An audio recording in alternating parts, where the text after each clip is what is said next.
வீடியோக்குள்ள போறதுக்கு முன்னாடி சேனலை சப்ஸ்கிரைப் பண்ணுங்க. மறக்காம பக்கத்துல இருக்கிற பெல் பட்டனை பிரஸ் பண்ணுங்க. வாங்க வீடியோக்குள்ள போகலாம்.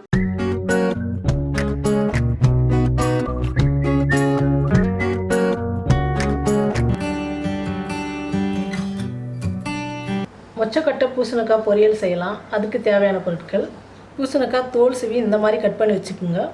மொச்சக்கொட்டை பச்சை மொச்சக்கொட்டை, இது உப்பு மஞ்சள் தூள் போட்டு வேக வச்சு எடுத்துக்கோங்க. வெங்காயம் ஒன்று கட் பண்ணி வச்சுக்கோங்க. கருவேப்பிலை கொஞ்சம், பூண்டு கொஞ்சம் இடித்து வச்சுக்கோங்க. தக்காளி 2 பழம் கட் பண்ணி வச்சுக்கோங்க. மிளகாத்தூள், மஞ்சள் தூள், கறி மசாலா தூள், கடுகு, எண்ணெய். இப்போ மொச்சக்கொட்டை பூசணிக்காய் பொரியல் செய்யலாம். எண்ணெய் விட்டுக்கலாம். கடுகு, பூண்டு நல்லா வதங்கிடுச்சு. வெங்காயம் போட்டுக்கோங்க. கருவேப்பிலை,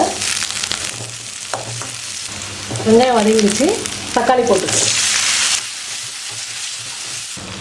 மஞ்சள் தூள், கறி மசாலா தூள் 1 சின்ன ஸ்பூன், மிளகாத்தூள் எல்லாம் போட்டு இந்த எண்ணெயிலேயே கொஞ்சம் நேரம் வதக்குங்க. நல்லா வதங்கிடுச்சு. கட் பண்ணி வச்சுக்கிட்டு பூசணிக்காய் போட்டுக்கலாம்.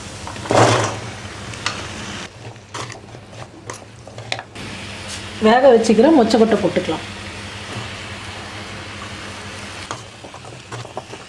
எல்லாம் ஒன்று சேர்ந்து வர அளவுக்கு நல்லா கலக்கி விடணும்.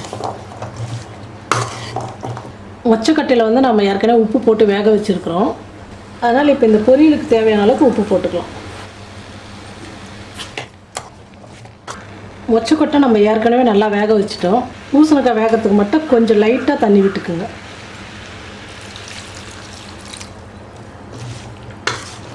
நல்லா கலக்கி விட்டுடுங்க. கொஞ்சம் நல்லா சூடு ஏறுற அளவுக்கு ஸ்டவ் வந்து அதிகப்படுத்துங்க. கொஞ்சம் கொதிச்சதுக்கப்புறம் நம்ம வந்து ஸ்டவ் கம்மி பண்ணிவிட்டு மூடி போட்டு மூடிடலாம். இப்போ மூடி போட்டுடலாம். பூசணிக்காய்லாம் நல்லா வெந்துடுச்சு. மொச்சக்கொட்டை பூசணிக்காய் பொரியல் ரெடி ஆகிடுச்சு. செஞ்சு பார்த்துட்டு கமெண்ட் பண்ணுங்கள். நன்றி.